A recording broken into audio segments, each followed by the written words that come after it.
All right, Travel Diaries, Las Vegas. I almost said Travel Diaries Punta Cana. I'm not in Punta Cana anymore. I'm in Las Vegas. I'm going over my cost today. What does it cost to stay at the Golden Nugget? Okay, so you want to come to the Golden Nugget. You want to have a fun weekend. You want to have a full weekend. You want to gamble. You want to eat at some great restaurants. You want to have some drinks. I'm going to reveal everything from the room rate to the resort fee to the hidden fees. Yes, there was a couple hidden fees. I'm going to tell you what those were.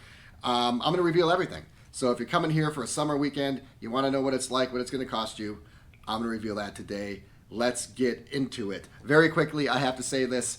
Prices in Vegas fluctuate wildly. What I paid may not be what you paid, but this is going to be a pretty good barometer. Again, summer weekend Golden Nugget, let's go. My first receipt is my Rude Boy. It's the biggest one.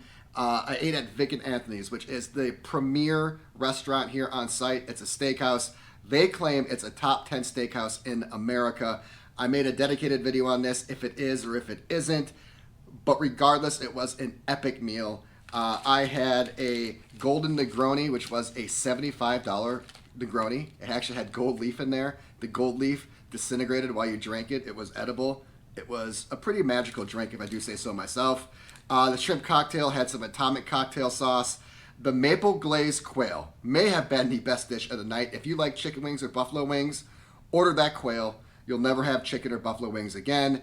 And then I had a prime ribeye with Texas candy on top. If you come in here, make sure you get that Texas candy. 3 appetizers. I had a couple drinks, and then I had that steak. Subtotal was about $236.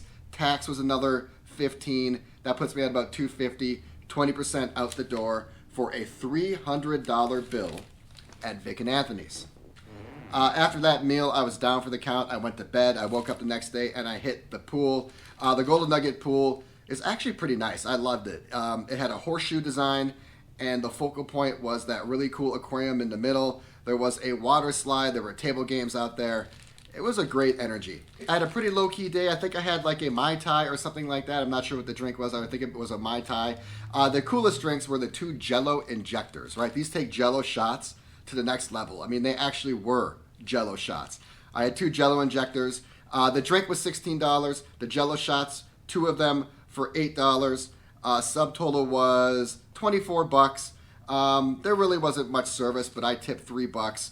Out the door, it was $27 for a couple drinks at the pool. After I worked up my appetite at the pool, I walked back to my room, and on the way to my room was a Chick-Fil-A. How cool is that the Golden Nugget has a Chick-Fil-A inside it? This place was packed. From early in the morning to late at night, this Chick-Fil-A was an absolute zoo. I'm trying to be better with my diet on this Vegas trip, so I just got some grilled nuggets, 12-piece grilled nuggets, $9.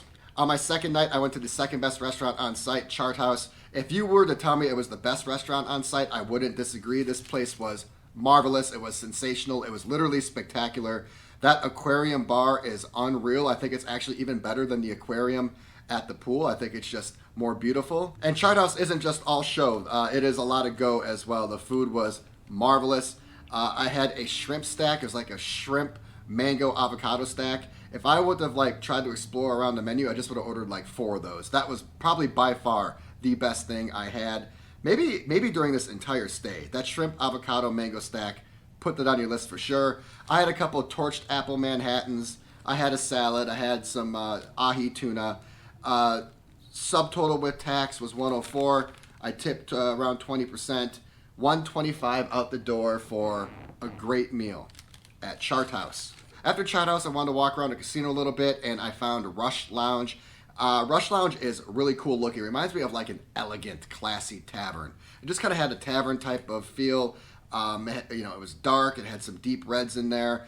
They basically had classic cocktails. There really wasn't much going on, which was surprising for a Saturday night.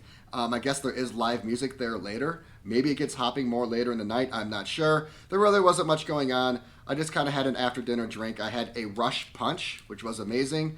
It was $13. I tipped $3. Out the door, $16 for a drink at Rush Lounge. Day number 3 was a bit of a hodgepodge. I definitely had my most activity.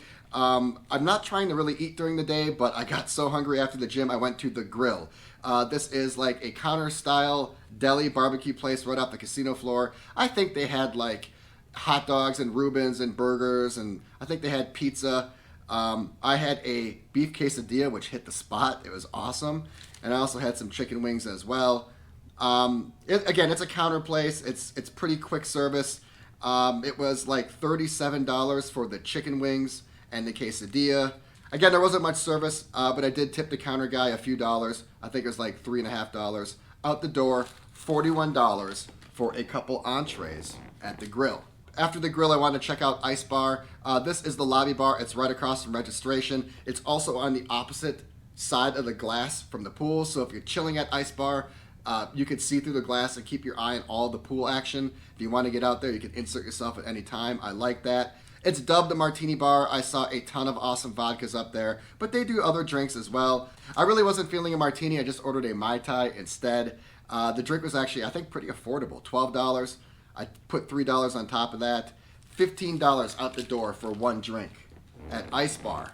All right, evening number 3. I really couldn't decide what to do. I'm always so focused and centered, and I always have a plan and a vision for what I'm going to do every single day. For some reason, I just didn't know what I wanted to do on my third night, so I actually strolled over to Circa, and I went upstairs to Legacy Club. If you saw my Circa video, you know that's one of my favorite places in all of Las Vegas. Not only does it have some of the best views in Vegas, it has some of the best cocktails in Vegas as well. The bartenders are like artists. I had a botanist, which was a work of art. That thing was almost too nice to drink, even though I definitely did finish that one. And I had a couple other drinks as well. I had a purple gin and tonic, and then I had a smoked old fashioned. So there are only 2 drinks on my receipt. It was $37. I tipped the bartender $20 cash. I'm not putting that on this. So for 2 drinks, $37 out the door at Legacy Club. Okay, 2 left before I get to the room, the resort fee, and the hidden fee and the taxes, and I'll tell you what this overall trip cost. I wanted to finish my night at Cadillac Bar. I did work up an appetite at Legacy Club. That liquid diet only got me so far. So I strolled back to the Golden Nugget. I went into Cadillac Bar. It is a Mexican restaurant, tequila bar. Really cool vibes in there. I just wanted something light just to kind of finish the night. I had a 16-ounce Modelo, and then I had a queso fundido, which came out absolutely sizzling, piping hot. It was quite the spectacle, and it was delicious. Anyway, just for 1 dish and 1 drink at Cadillac Bar, it was around $24. I tipped $6 on top of that. Out the door, $30 at Cadillac Bar.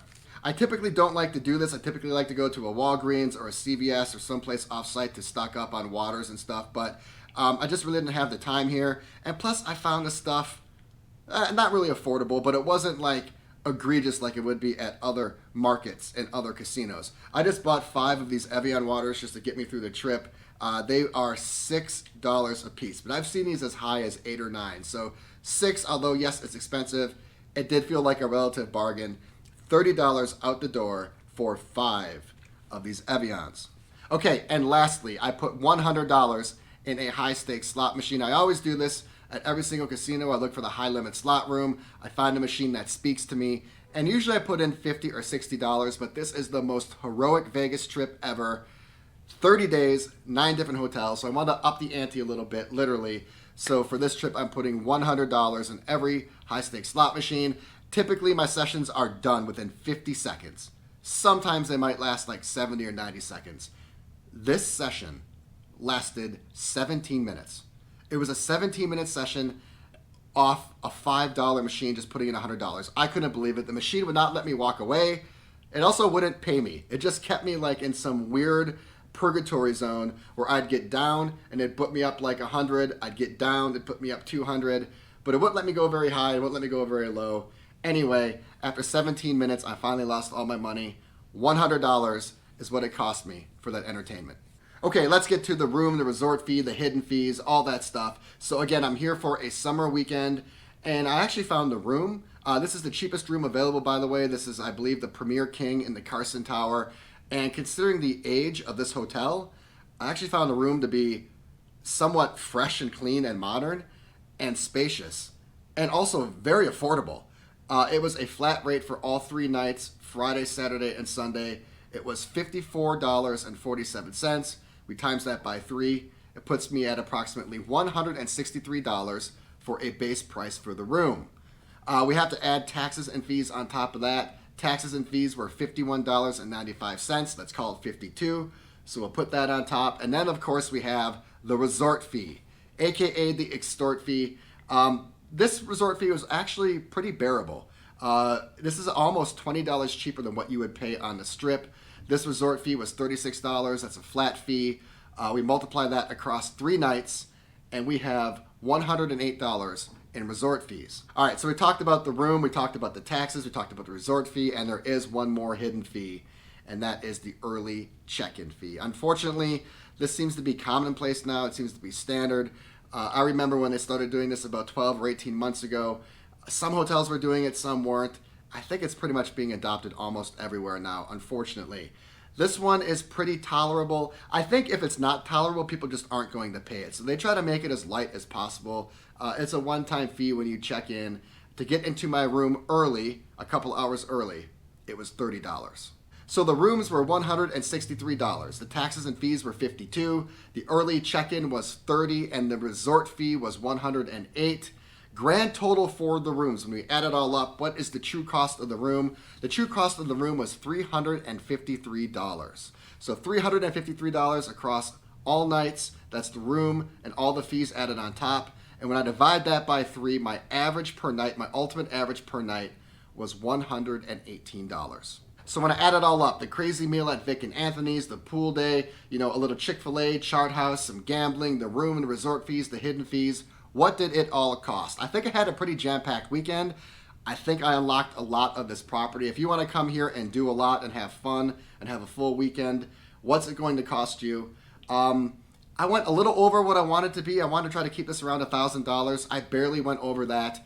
For me, it cost $1,083. But that number could easily have been modified lower. If I would not have had that crazy dinner at Vic and Anthony's, it'd be well under $1,000. And if I would not have had just that $75 drink, that $75 Golden Negroni at Vic and Anthony's, it would have been right at $1,000. So $1,000, that's what it cost me to have a really fun and full and festive weekend at the Golden Nugget. If you're coming here, that's kind of what you can expect for cost. Now, I must say one thing. I always say this. I do have a tendency to eat for 2 people, and sometimes I drink for 2 people because I don't really finish all my drinks. So if you are coming here with a significant other or a friend and you're looking to kind of pool your cost, I think $1,000 is going to be a pretty good barometer for you.